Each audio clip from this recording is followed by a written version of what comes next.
Hey, Jared. Hi. Long time no see. I know.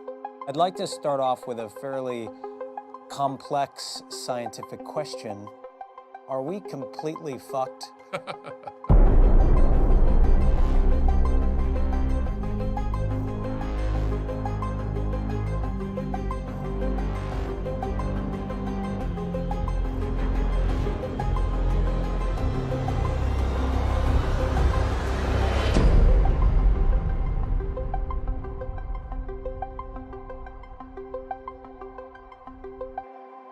There have been, unfortunately, some serious harms already done. I was recently in Miami and fish were swimming in the streets on a sunny day.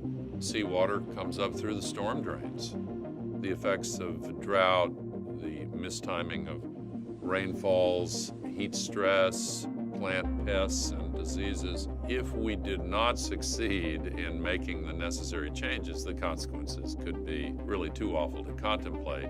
What do you think we need to change right now? We need to put a price on carbon in markets, and to do that, we need to put a price on denial in politics. We put 110 million tons into the atmosphere every day as if it's an open sewer. We need to stop burning carbon fuels as quickly as possible. It's a big agenda.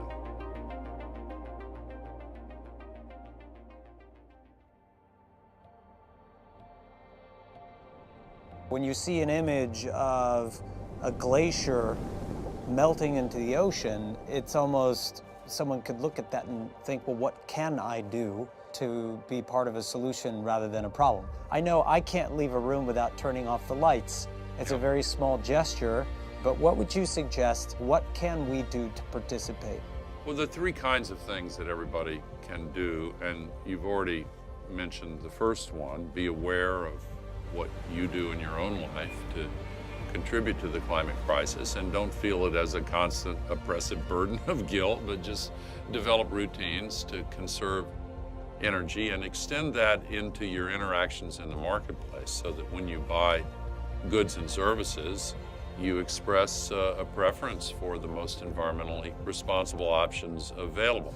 Secondly, don't let climate denial stand unchallenged. When I was a boy in the South, the civil rights movement came out of a set of conversations that were won by advocates of justice and fairness, and then the laws started to change. That's a real phenomena in democracy. But then third, be very aware of your role as a citizen in communicating with candidates for office who want your support and elected officials with whom you have the ability to communicate. And if you use a two-part message, it can make a difference. Part one, Mr. or Ms. Candidate, if you do the right thing on climate, I'm going to help you. Part two, if you do the wrong thing on climate, I promise you, I'm going to organize my friends and everybody I know and do everything I can to kick you out of office. What about overall, beyond climate issues, beyond environmental concerns? We have multiple revolutions underway. Scientists are now able to cross the lines that divide species, phenomena that really give us a new leverage over the blueprint of life itself. We're seeing an outgrowth as human civilization presses against the limits of some natural resources like groundwater and topsoil. We're seeing the sixth great extinction unfolding now, which threatens the web of life. And of course, we're seeing the climate crisis, and along with it, a revolution in the way we produce energy and store energy and use energy. This is a period of change without any precedent, but we also face a challenge to the way our democracy functions.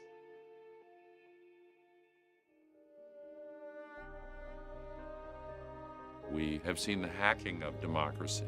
With the operating system in the U.S., our Constitution no longer serving its owners, but co-opted through the means of big campaign contributions and lobbying and the influence of large concentrated wealth generally. You could look at the history of democracy in America as a play in three acts. The initial period when the printing press was dominant, it did empower individuals.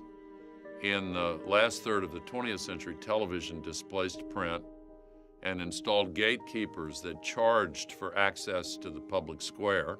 Now, the internet is beginning to jostle with television in a way that disrupts our ability to harvest the wisdom of crowds and make good collective decisions. That has to be restored, and I'm optimistic that internet and social media-based forms of communication are bringing individuals back into the equation where they can use knowledge and the best available evidence as an alternative to wealth-dominating decision-making. And I hope reestablish our ability to start making good decisions again. So if we don't have this change, if we don't have this cultural shift, what happens? You know, our whole civilization arose in a so-called envelope of conditions that emerged after the end of the last ice age, and we take them for granted. But the first cities didn't appear until after the last glacial retreat. Everything that we have built up in human civilization has been built up during that relatively short period of time, 10,000 years or so, and in a set of conditions that we're now putting at risk. So just as the proverbial saying, a fish doesn't know it swims in water, we are not constantly aware that we live in these conditions that we've always taken for granted. But if they are destroyed, if they disappear, then the consequences could be quite serious indeed. But we're going to win this. This year in the U.S., 3/4 of all the new electricity generating capacity is coming from solar and wind. And that trend is accelerating.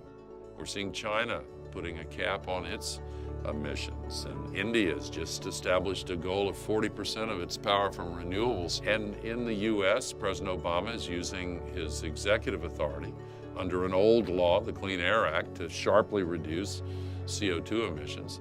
I think that we have the opportunity to develop a shared sense of mission that could really make all of the human story turn toward a much brighter outcome. What does the phrase "beyond the horizon" mean to you? Well, as the head of the central bank in England said recently, we've always had the tragedy of the commons.